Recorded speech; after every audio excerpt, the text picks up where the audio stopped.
Hello, everybody. Welcome to your graduate class on redistricting. I am your professor, Nick Kawada, Policy Director for SVCN. I'm not a professor though, so don't say that. But I've got we've got a great panel of folks here for you today. Wanted to first and foremost thank you all for being here today. I know it's a busy time, even though it's a summer. So we're really excited that we've got a great panel to give you some up-to-date information on the county, the cities of Sunnyvale and San Jose. So I'm going to start off with Jackie. So Jackie Guzman, who's the Deputy City Manager for the City of Sunnyvale. She manages our high-profile citywide projects under the direction of the City Manager and oversees citywide communications. Jackie started her career in public administration as a local government management fellow at the City of San Jose and has served in a variety of roles from budget analysis to acting HR manager. Prior to working in local government, Jackie provided nonpartisan fiscal and policy advice to the California State Legislature, worked as a community engagement facilitator, and coordinated reproductive health programs in California and Latin America. She also serves on the boards of ACI, Sunnyvale Community Services, and is an advisor to the Latina Coalition of Silicon Valley. Jackie holds a master's degree in public policy from UCLA's School of Public Affairs and a BA in diplomacy and world affairs from Occidental College. Hopefully I said that name correctly. Thank you, Jackie, for being here. We really appreciate that. Moving on to Melanie Jimenez Perez, who's the Program Manager, Office of the County Executive at Santa Clara County. Melanie is our Program Manager in the Santa Clara County Office of the Executive. And for over 15 years, she has developed and managed several government programs working in the City of San Jose's Mayor's Office, the San Jose Police Department, the county's Reentry Resource Center, Sheriff's Office, and the Office of the County Executive, obviously. She demonstrates a commitment to improving her community and strives to ensure the community benefits the most from the programs she develops and manages.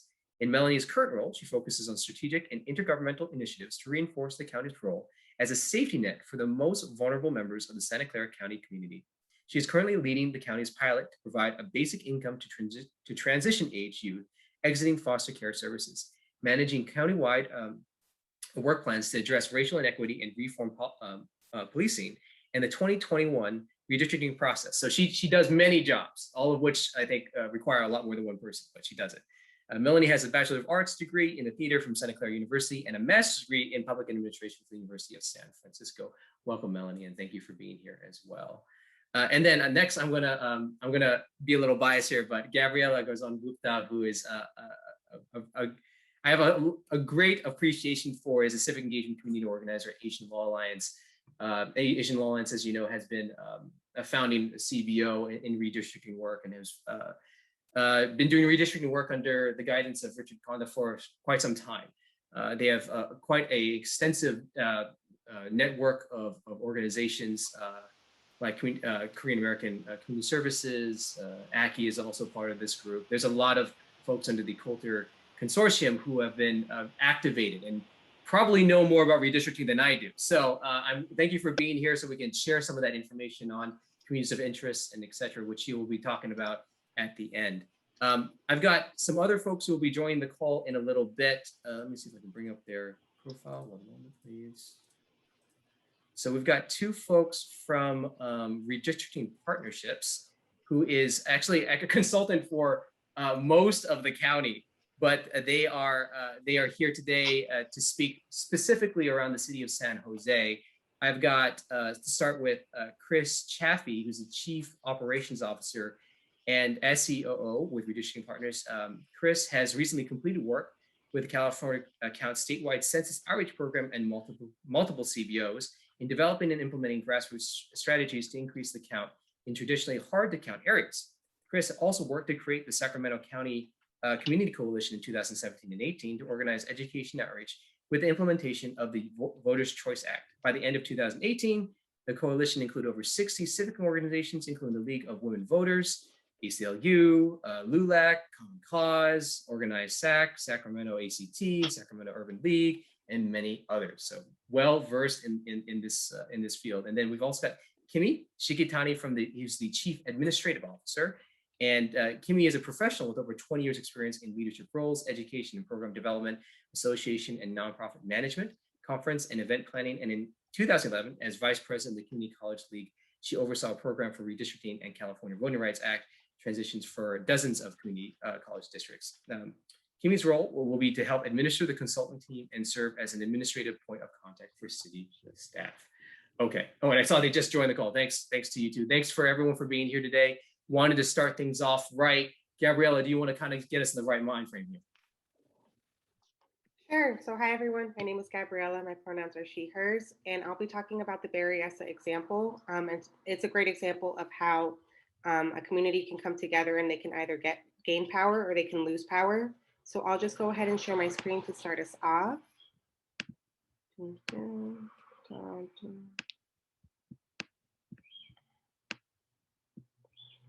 Yeah, so we'll go through one example. So Berryessa, for some that may not know, is a neighborhood in the city of San Jose. It's not that big. It's in the ballpark of about 40,000 residents, and someone who's not from the area might not necessarily notice it on the map. And there are connected business interests and socioeconomic characteristics that bind the people together there. So in 2001, previously, before 2001, Berryessa had one assembly member to represent them and one Senate person to represent them. But after the 2001 redistricting, they were split into 4 assembly districts. So the residents were really upset about this. Something to also mention is that Berryessa has over half of a population of API folks that are living there, as well as, again, shared socioeconomic characteristics. So this made it really hard for them to advocate if they wanted to talk to an assembly member about an issue that was impacting their community. So after the 2001, they had 10 years of being split up. They're a small community, but their power was taken away, specifically the AAPI community. So together in 2010 for the 2011 redistricting cycle, the community advocated that their neighborhood be kept together. So this is a great example of how cross-ethnic coalition building can come together. So groups like the Asian Law Alliance, the Vietnamese American Roundtable, Berryessa Citizens Advisory Council, and the Pakistani American Community Center, they all generated support for the campaign, and they used ethnic media and coalitions built from the 2010 census to come together. And they organized their community to testify to the redistricting committee, using both data and personal narratives to show why their community should be kept together. They worked in coalitions to both draw maps of their communities and to draft proposed district maps. And something that's also very unique about this situation, and I think also highlights something that's really great, is that they also advocated to be placed in a district with nearby neighborhoods and cities that had similar demographics. And in this example, they actually crossed county lines. So they actually got put in with cities such as Milpitas, Fremont, and Newark. And this is really notable because for those that may not know, that means that it's crossing into Alameda County. And this is a great example that highlights where it might have been an easy default to draw a line that followed the county lines. So it was really important for the community to speak up and help the commission understand that the community of interest would prefer to be kept intact, and that the interest in the long term would allow them to gain power by sticking together. And now today they succeeded, and they're represented by Assemblymember Alex Lee in District 25. So it's a short but sweet example, and it's really great of showing how different ethnic groups can come together to build API community power. So how API groups, it's not just the Vietnamese community, the Pakistani community, it's a wider range of API communities coming together so that they can all have power, as well as making sure that we're not only going by county lines or city lines to determine what districts are kept together.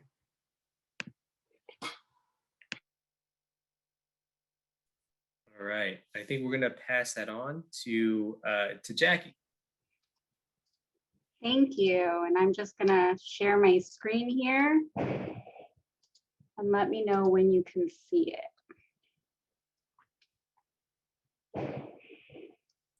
All right, I think we're good to go. We can see it. Okay, thank you.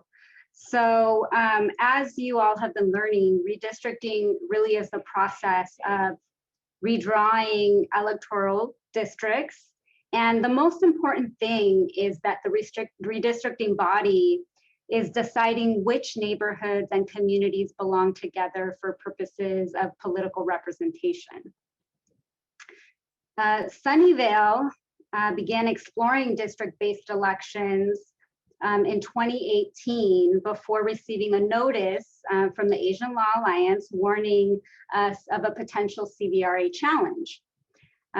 Thankfully, though, we had support from the Asian Law Alliance, our potential plaintiff, as well as the community, to do an extensive community engagement process to decide what a district-based system would look like in Sunnyvale.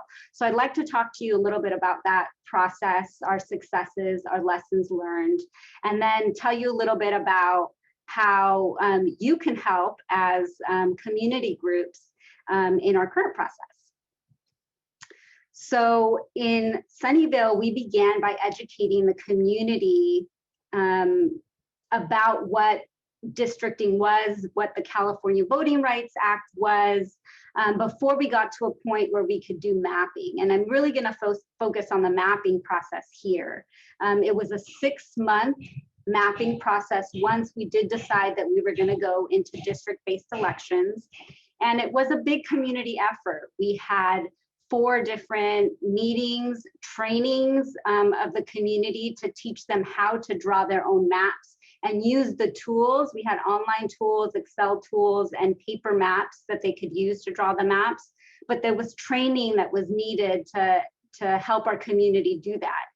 And then we had several workshops on to hear from the community about what maps they liked, receiving those community maps from the community. We also did pop-ups, which means that we went out to different areas of the city to engage community where they were at. And then we had online and paper surveys to get community feedback, and 6 different council hearings where council was hearing from the community and making decisions along the way. So it was a 6-month effort and, you know, extensive process. So we did really focus initially on understanding what the communities of interest were in Sunnyvale. And we heard things from homeowners associations and mobile home parks to specific residential neighborhoods that didn't want to get broken up, physical boundaries, and even school boundaries that our community cared about. Our pop-ups were our most effective strategy. Again, going to where community was at, because it's really hard to ask, you know, working parents to come to a meeting at 7 o'clock on a school night. So even though we did that, we had those physical meetings, and we provided childcare, and we provided translation and food. It was more effective to just go where people were at. We went to churches, we went to farmers markets, we went to festivals, we went to the library and our senior center, different parts of the city, to get feedback on what communities preferred in terms of what they wanted to see in the maps, and even once the maps were developed, which map they liked best. In the end, our council selected a map that was community developed by a group that called themselves the Unity Group, and they were made up by a diverse group of Sunnyvale residents. They described themselves as being from different neighborhoods and communities, including the mobile home park community, the Latinx community, the Asian American community, the Hindu community, and multiple faith communities across the city. And what was most remarkable is this was organized by the Asian Law Alliance, our potential plaintiff. And I remember working very closely with them to make sure that they had the resources they needed to make sure that this group was successful in drafting their maps. And we have a charter, we're a charter city, so we actually had to get a district-based system approved by our voters, and we're thankful that Measure B passed by 62% support in the city, moving us to district-based elections. One of the things that we're most proud of is that we tracked really closely with our demographics when it came to our engagement. So in terms of race, ethnicity, and in terms of our household income, we were really talking and listening from residents that represented the city's demographics. So for us, that was a big success. And so even though we did this just in 2019, we have to go back to the process because we were relying on 2010 census data. And now with the new 2020 census, we have to go back and relook at our maps, even though it was just adopted. So our 2021 public process for redistricting is going to look a little different. Council appointed a redistricting commission, which is a best practice, and our commission will be holding hearings to receive public input, accepting, designing, and reviewing map proposals, and in the end, recommending 3 to 5 draft maps to our city council. And our city council can adopt one option by majority vote. They can reject any option by supermajority vote, or they could return a map to the commission with comments. Council cannot redesign any maps. They can submit comments to the commission can consider those and either revise the maps or affirm that they want to stick with the same recommendations. And at that point, council must select one of the maps that's recommended by our redistricting commission. So it's really more of a hybrid model. In terms of community engagement, it's our intent to have this community-driven process where we educate the community through workshops on how the redistricting process works.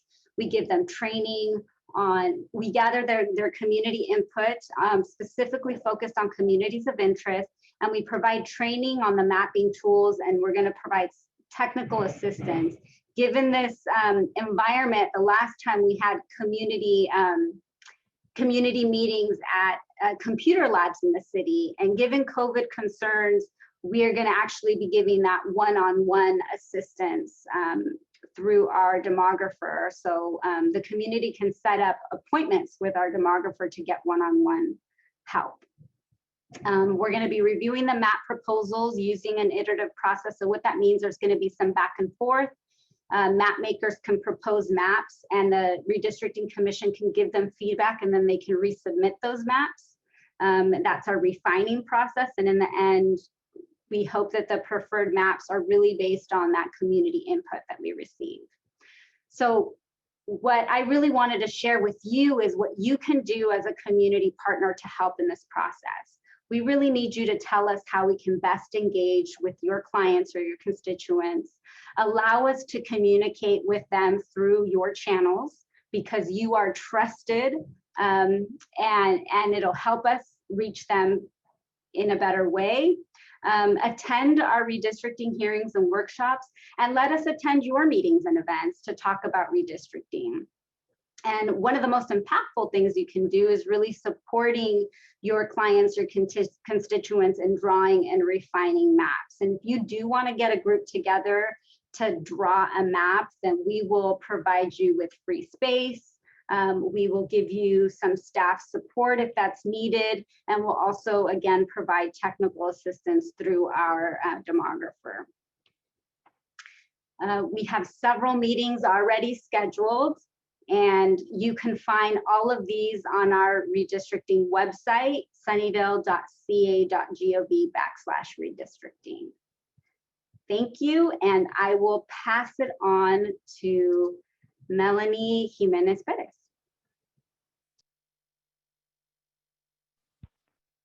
Thank you, Jackie. I am working on getting my screen up. So while I'm doing that, I wanted to, thank SVCN for this opportunity, and I'm happy to follow Jackie. I think a lot of our intent behind our processes is perfectly aligned.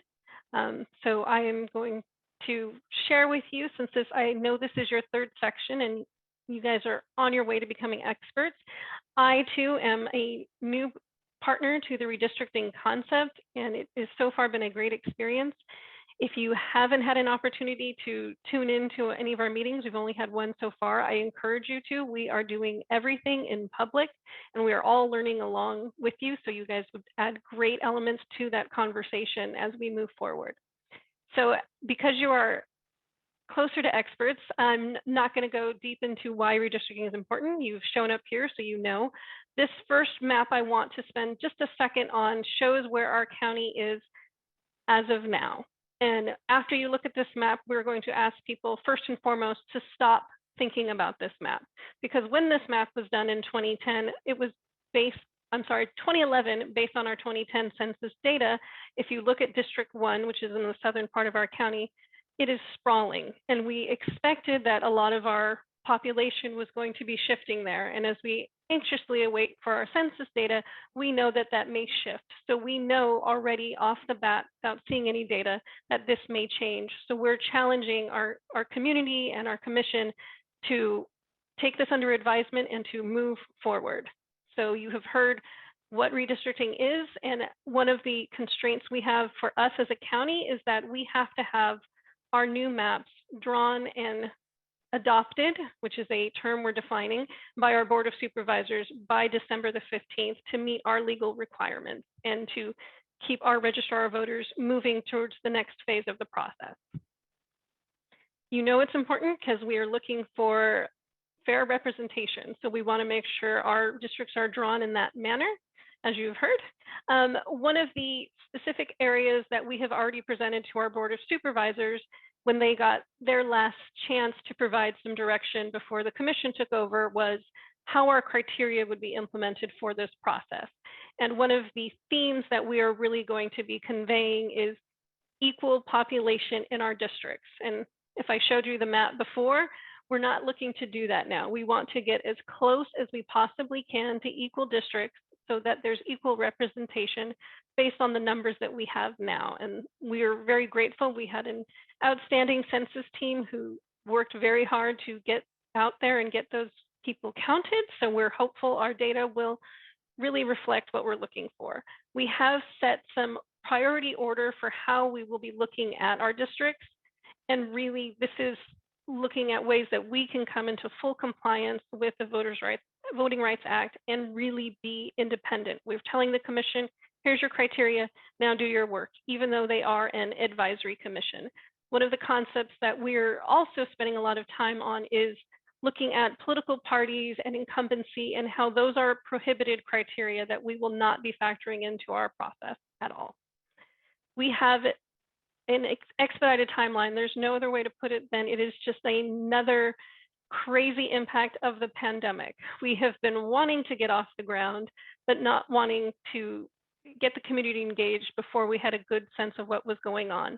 So we first went to our Board of Supervisors in April with a concept, and that concept wasn't something that you will have seen in years past. So if you aren't familiar with the county's previous redistricting processes, this is perfect for you because we're doing things completely different this year. We looked at some of the best practices that are out there and a lot of the independent commissions and came up with somewhat of a custom model because that's what our county likes to do. We like to lead with different designs. And so we came up with a way that in a very short time frame, we could instill some independence in our commission. And at that time, not knowing whether we would be meeting in person or virtual.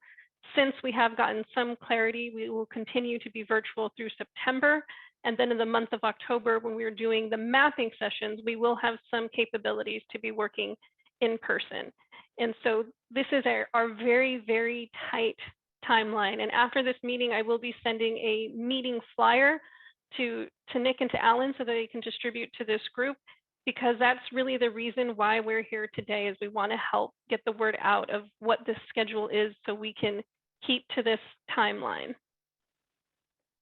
One of the main areas of distinction for us is really being clear about what the role of our commission is because they are advisory. And so while the board adopted the framework and looked at our criteria, now it is really on the commission to ensure that the community is coming to our Brown Acted public communication meetings to talk about who their community is and then to go through the mapping process. And we're very grateful to have redistricting partners who you'll hear from after me joining us as our experts and who are keeping kind of their ear to the ground as the situation continues to evolve. We set some stringent criteria because we wanted to instill that independence in our commission. And so one of the main areas I want to focus on for this presentation is the may not, which isn't the happy topic, but it is an important topic because for the first time, we're talking about not participating in ex parte communications.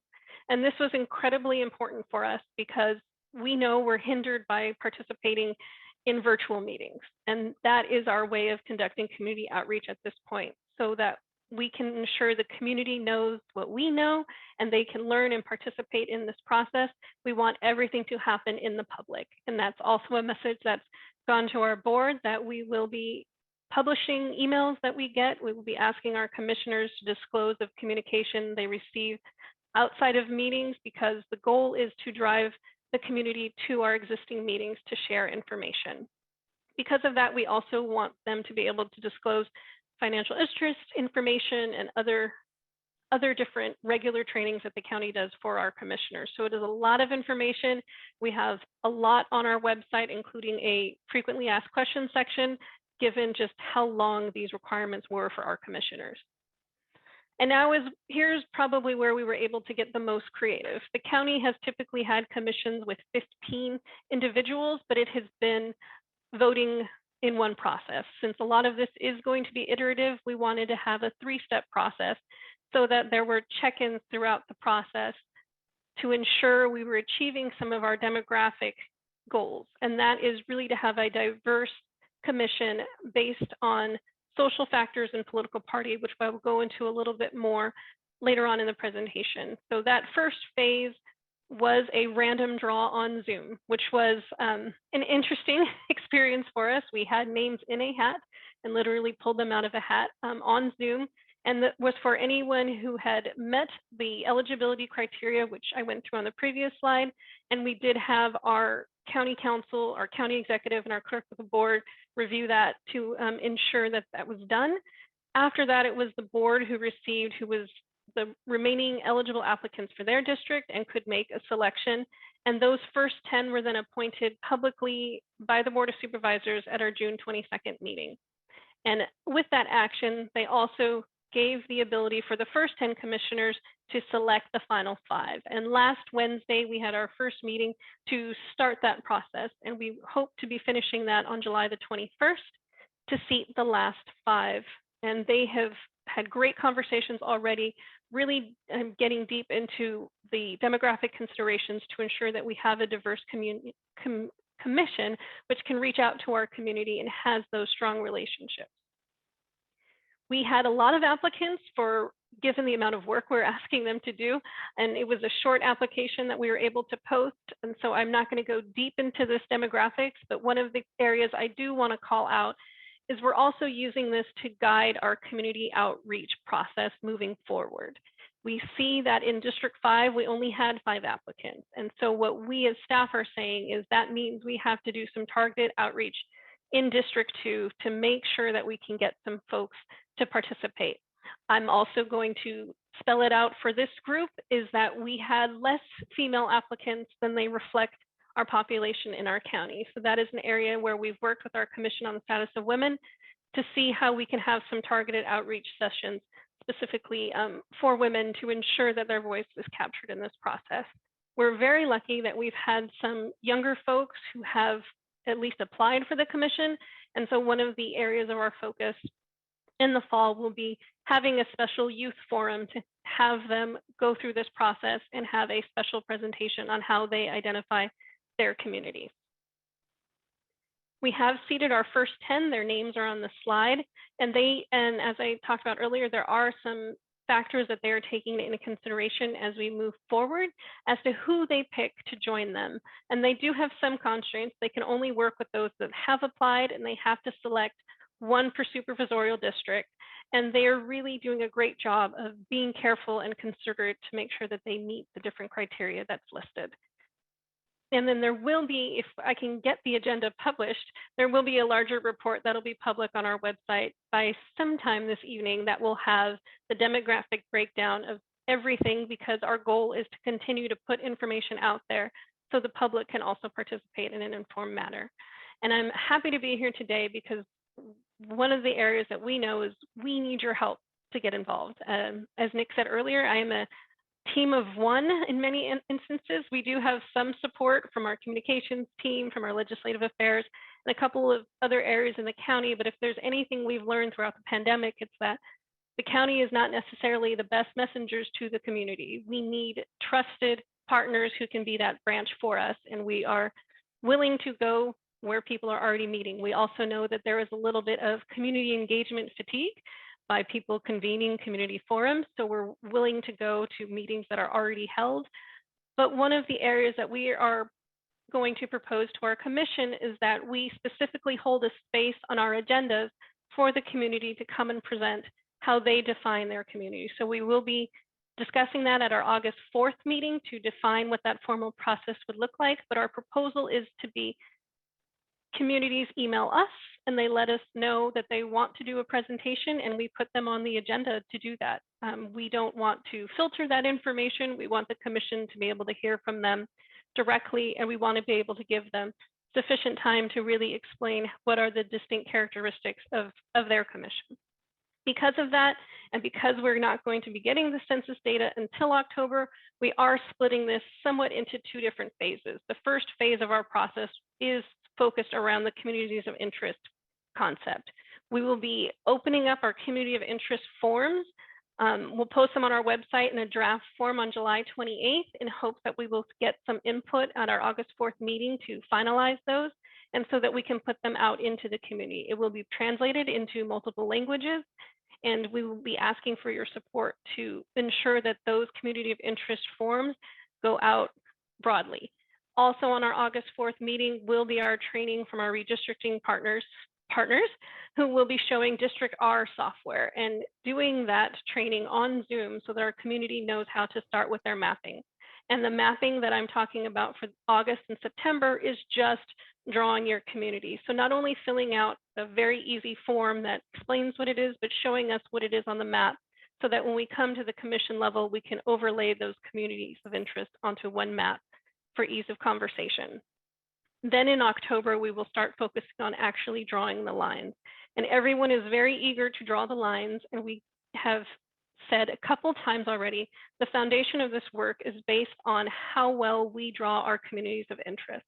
So really the emphasis and the crucial time for you to get engaged is during August and September, because that is what is going to drive where our districts are, because we are trying to keep groups together that deserve and really need equal representation that reflects their communities. And that is going to be a new concept for us, to not focus on the lines, focus on the community. And we're hoping that you can be ambassadors for that message to help get it out there. And we're also looking for advocates throughout this process.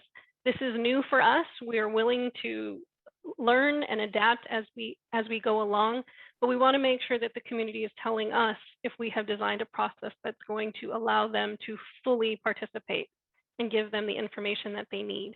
I'm hoping that if anything, you've decided that you will want to learn more.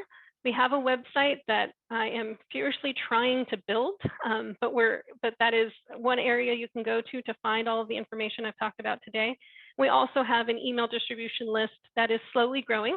So if you want to send us an email, we can add you to our distribution list.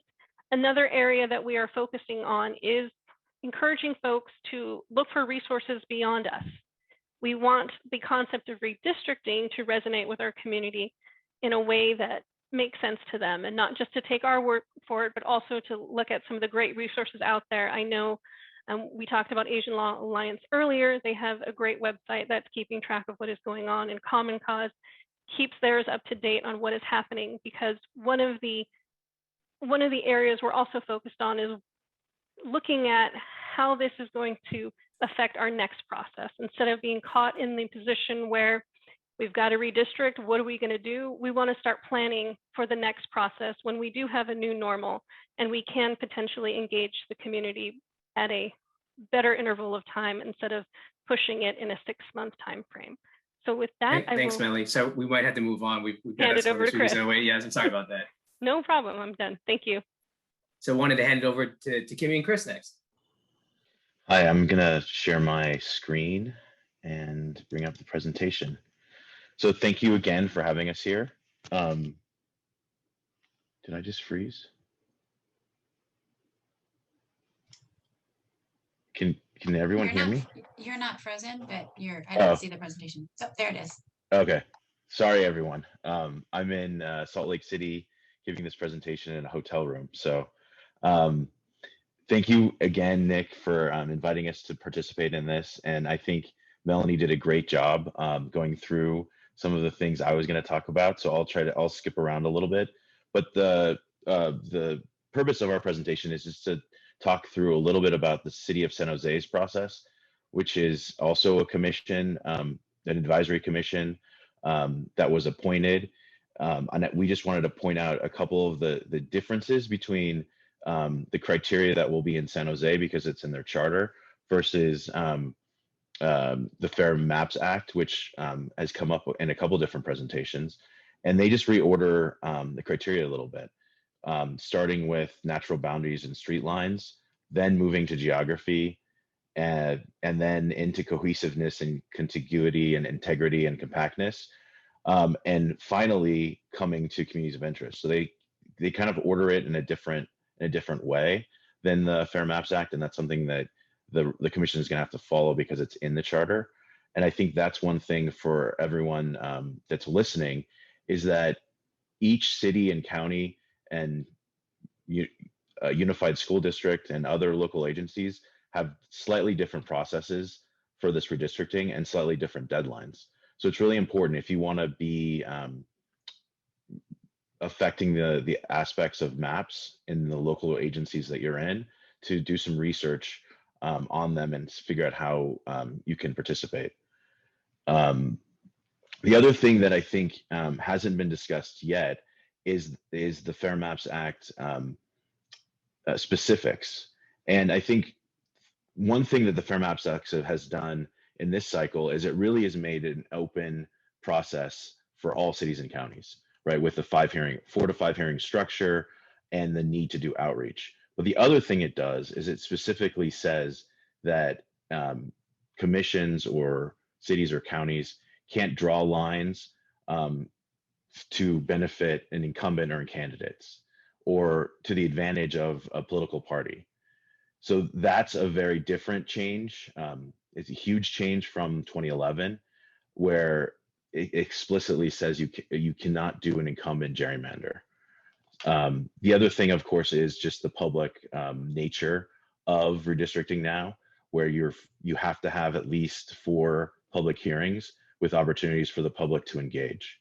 And I think something that a lot of people forget, but I think is a great thing in the Fair Maps Act, is the requirement that all the data, all the maps, all the information, even video of all of the whole process has to be archived by cities and counties for 10 years. So we can all go back and look at why a district was drawn the way it was. And I think it's great for all of us who are kind of redistricting nerds to be able to go back and refresh our memories in 10 years. A little bit about the San Jose Commission. So they've been seated, they've held a series of hearings. Their trainings will include the roles of the commissioners, how they're going to do community engagement, a deep dive into the Fair Maps Act and the Federal Voting Rights Act, traditional redistricting principles, and then, of course, how to best collect community of interest testimony. And I think that is the most important thing that will guide a lot of redistrictings under the Fair Maps Act, is the idea of focusing on community of interest testimony. And there are really like 3 phases. The pre-data phase, so what we're in right now, and it's the idea that you'll have people come forward and talk about their communities of interest without any data, without any census information. Once the data comes out, there's actually a 3-week period where, under the Fair Maps Act, cities and counties cannot draw lines. And that 21-day period is for community groups to come forward and draw lines and submit them to agencies, so that the commissions or the agencies can be informed by those public maps. And then, of course, is the post-map period, when the commissions start discussing the draft plans. So I think thinking about your approach in those 3 phases is important. And I think what's great about what the city of San Jose is doing, what the county of Santa Clara and so many other agencies out there in your area, is the opportunity to have the public involved. And the biggest one, of course, is the public outreach hearings that are coming up. So these are the dates for the San Jose outreach hearings. They're basically, they're having 2 hearings in this September, or sorry, August 7th, 14th, and 21st. Those are all Saturdays. And then September 11th and the 18th, all Saturdays. So all over the city. So if it would be fantastic if everyone on this call or could put this information out there to your lists and invite people to come. They'll be virtual and in person, I believe. So there will be lots of opportunity for people to talk about the their communities of interest and the importance of making sure they're kept whole in the process. The URL link at the bottom here is the city's website. And there's also multiple ways. If you don't want to come to an outreach hearing, you can also go to that website and fill out the community of interest form and write out what your community is, why it's important to be held together, its relationship to the city, and its geographic location. Another great way is so the city of San Jose will be launching their online mapping tool, Districtor, much like in Santa Clara County. The first phase of Districtor will be community of interest mapping.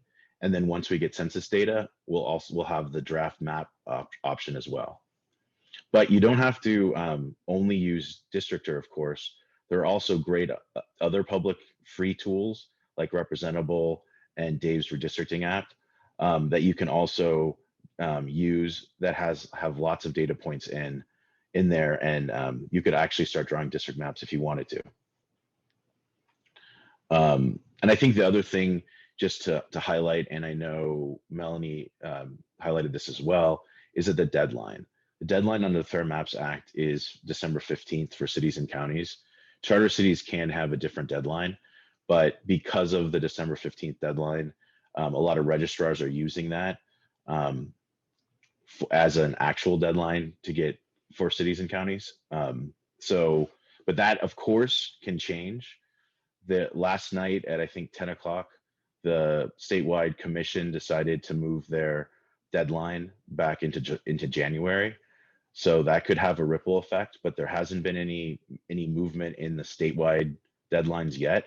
So we'll have to wait and see.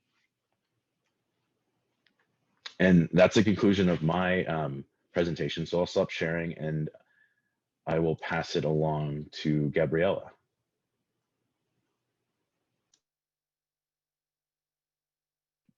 Great, thank you so much, Chris, for going over just City of San Jose's process. That's actually something that we're looking at right now. So I'll now just be talking about the community of interest, specifically the currently established communities of interest that exist already, and the work that the communities are doing to prepare for these hearings and make sure that our voices are heard.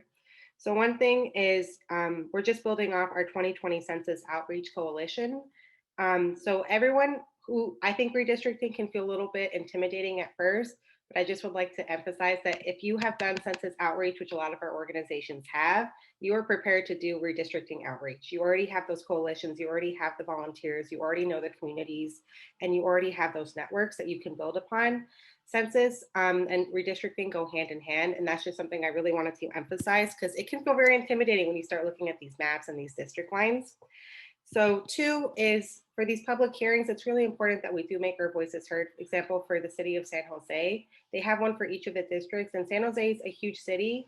And like we covered in our Berryessa example, sometimes if our voices are not heard or are not made, people aren't going to know that a community exists or that a community is really important. So for example, right now, the different communities of interest that exist, as we all know, I'll be focusing on San Jose. San Jose is a really diverse city. We have many types of, for example, Asian groups, even very many types of Latino groups. And for example, right now we're working with Lead Filipino, Vivo, Korean American Community Services, and holding public hearings, making sure that we're doing our own like public forums and our own public outreach beforehand, so that we are prepared to mobilize people and get people ready to express their communities of interest. So that's kind of like the gathering stage right now. And I would encourage everyone that's here that is not currently connected with an organization like that to get connected with an organization of interest for that. And something again is it's not just about racial groups or ethnic groups. We can create cross-ethnic coalitions. Communities of interest can also have to do with issues that are pertinent to people. Like, for example, the Reed Hillview Airport that's in East San Jose. There's a community that's coming together to try to close that down. So that would be a community of interest that you would want to keep together and want to establish who is being affected by the airport, who's being affected by the toxins that are being released, and moving from there. So just saying, just to say that communities of interest can be a very expansive term, and I would encourage you to think of it that way, and I encourage everyone to also think of it as cross-ethnic and cross-racial as well. So yeah, so I think I would definitely encourage you to get involved, and something that we'll obviously be keeping an eye on is just the August 16th data release that's going to be happening. So in August 16th, they're going to be releasing the census data, and that'll definitely help us understand where growths have been happening in certain parts of San Jose and just overall all of Santa Clara County, and just understanding where maybe new populations are popping up. But the data is important, but I think your voices and your narratives are the most important. So people need to come together and make it heard. Like, I think even if you don't have the numbers, you don't have the percentages, you have lived experience and you have, you've lived in this area and you know this area. If you know that a church comes together and there's a church community and you want that community to be kept together, you should come out and speak about it. If you know that people go and they all send their kids to, for example, the same dual language school, come and speak about that. So just an encouragement to one, get connected with organizations, and two, make your voices heard and don't be intimidated by the process. And I'm always a resource here, and I'm sure everyone else there as well. So look forward to hearing from you all. And I'll pass it over to Nick at this point.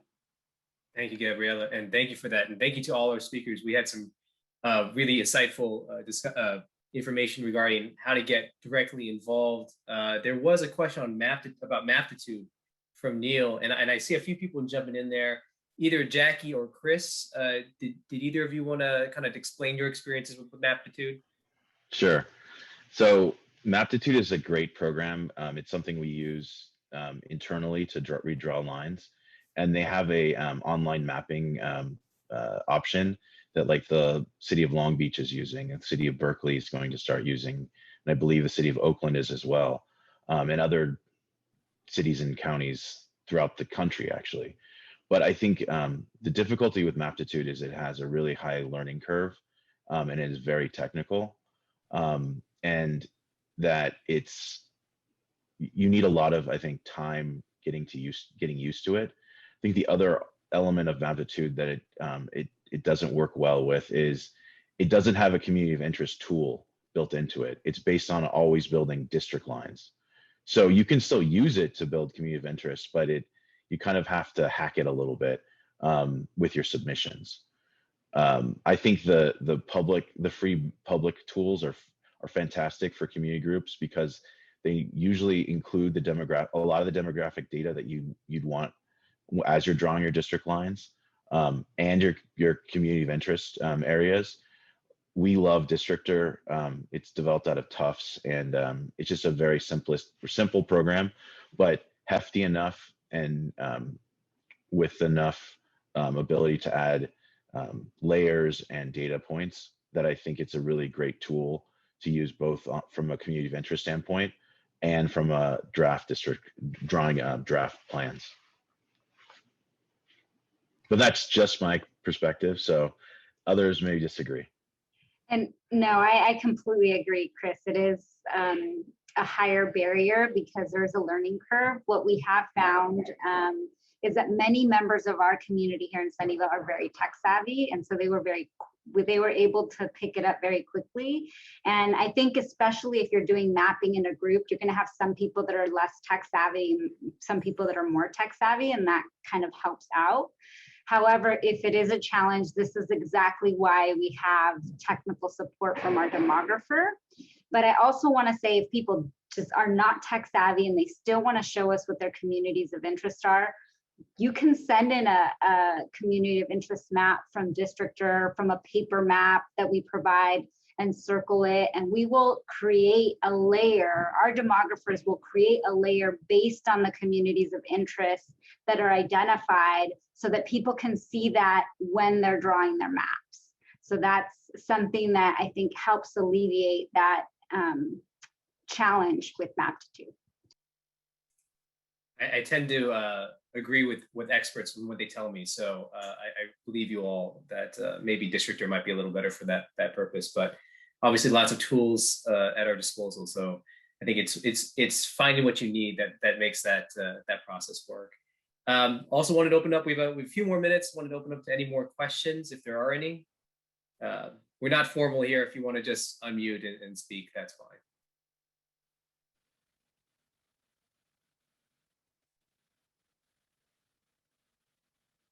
It seems like people are either thinking about giving us questions afterwards, which you can do. Go ahead and email me. I'll leave my contact information in the chat here. But I did want to thank all of the panelists here today again for their insight. I mean, these are true professionals in every sense of the word. Thank you so much for being here. I did want to give a special shout out to a man who's on the call who refused to speak today. Johnathan Stein, thank you so much to you and your organization, Common Cause, for everything you have done in the last couple of workshops. This really is their brainchild, and I am just a button pusher. So I appreciate everyone. Hi, you're welcome. Thanks. Well, you know, I'm going to continue stealing from you from moving forward. But I do want to say, you know, again, if it hasn't been pounded in your heads enough, this really is our opportunity. We only get one shot every 10 years. Working on census before this, you know, we always use that tagline. This is when the government is open its eyes and seeing where people are. Well, this is where power building meets the census. This is our opportunity to build our community the way it should be. And if we don't take action today, that's on us. So I'm very happy that we have, you know, resources at the cities and at the county who are very interested in helping us along.